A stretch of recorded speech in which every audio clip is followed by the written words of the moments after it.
नमस्कार दोस्तों, मैं मृत्युंजय आपका स्वागत करता हूं हमारे इस चैनल सटीक परामर्श में।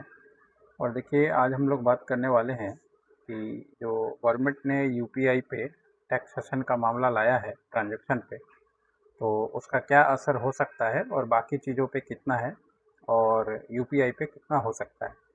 मगर एक बात ये है कि ये जो ट्रांजैक्शन है, ये पब्लिक को देने की कोई बात नहीं है। यानी मान लीजिए हम आप जो आपस में ट्रांजैक्शन कर रहे हैं या 2000 नीचे का जो ट्रांजैक्शन है, उसमें पब्लिक का कोई रोल नहीं है। पब्लिक से हो सके कोई पैसा नहीं लिया जा रहा है।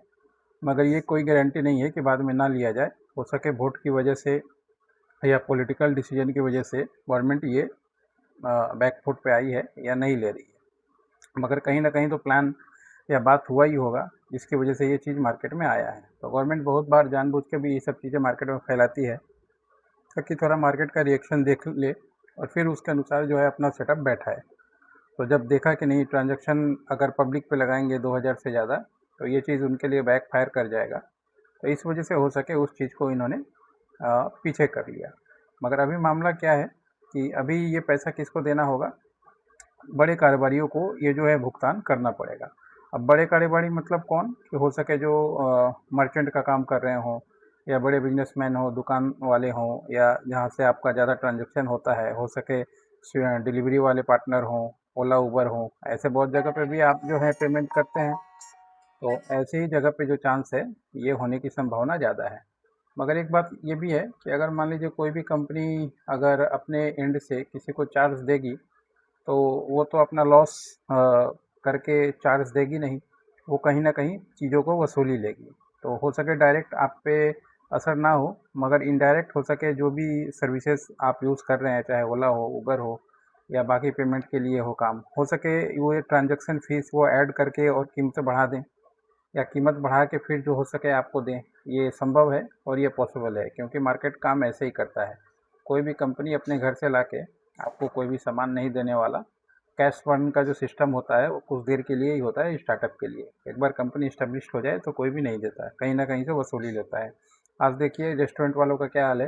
पहले उन्हें बहुत अच्छा लगा स्विगी जोमेटो जब उनको कम कमीशन पे काम देते थे, तो बहुत अच्छा लगता था, अच्छा खासा मुनाफा हुआ। आज ऐसा हो गया है कि उनके लिए वो सिरदर्द हो गया है।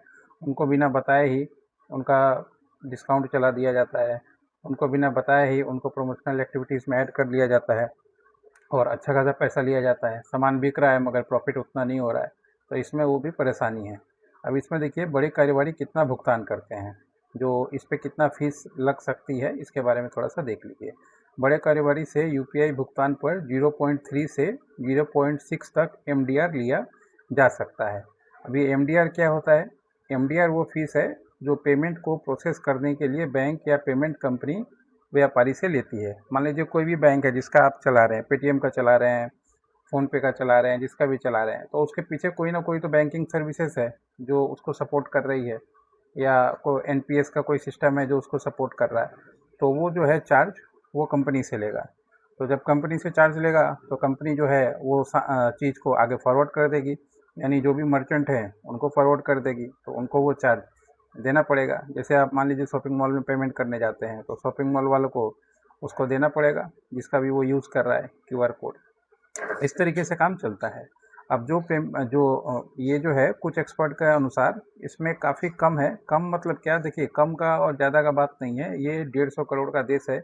इसमें अगर 25 पैसा भी और 10 पैसा भी मायने रखता है किसी भी चीज़ के लिए। 10 पैसा भी अगर बढ़ता है और उसका इफ़ेक्ट पब्लिक पे होता है, तो आप ये तो समझिए मास वॉल्यूम का गेम है ये। इस तरीके से नहीं बोल सकते कम है ज़्यादा है। 0.1 भी रहे और 150 करोड़ का मामला है, तो आपने देखा कि 25 रुपये फाइन लगा के बैंकों ने कितना हज़ार करोड़ रुपए जो है मुनाफा वसूला, वो जीरो बैलेंस अकाउंट पे। तो ये जो देते हैं तथ्य, ये गलत तरीका है और ये गलत चीज़ें पेश करते हैं। कुछ एक्सपर्ट के अनुसार यूपीआई पर 0.5 से लेकर 0.7 तक एमडीआर हो सकता है, और ये फीस मुख्य रूप से बड़े कारोबारियों से लेने की बात कही जा रही है।